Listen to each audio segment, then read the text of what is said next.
Nagsagawa ang COMELEC ng 3 araw na risk management training at workshop bilang paghahanda sa 2025 Barangay at Sangguniang Kabataan Elections. Ang detalye mula kay Naphtali Velarde.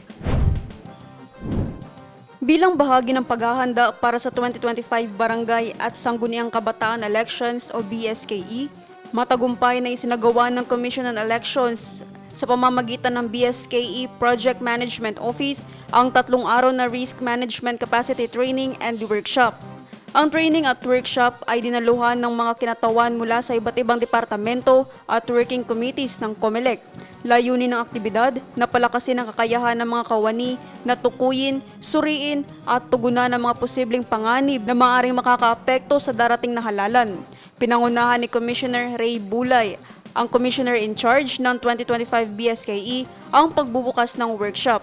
Binigyang diin niya ang kahalagahan ng kahandaan ng ahensya sa lahat ng posibleng sitwasyon.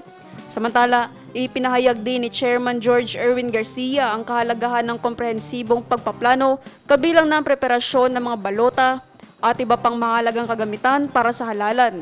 Sa unang araw ng aktibidad, tinalakay ang Codified Resolution Number 10924, ang komprehensibong panuntunan para sa BSKE at nirepaso ang updated election timeline.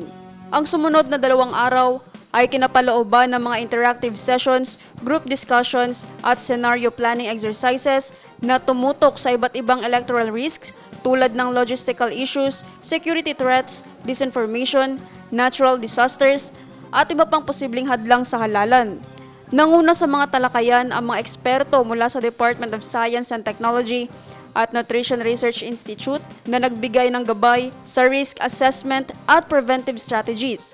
Nagsilbing makabuluhang plataporma ang 3 araw na workshop para sa institutional resilience at proactive election planning na naaayon sa layunin ng COMELEC na may sa katuparan ang halalang tapat, maayos at handa sa anumang hamon. Naphtali Velarde, iMinds, Philippines.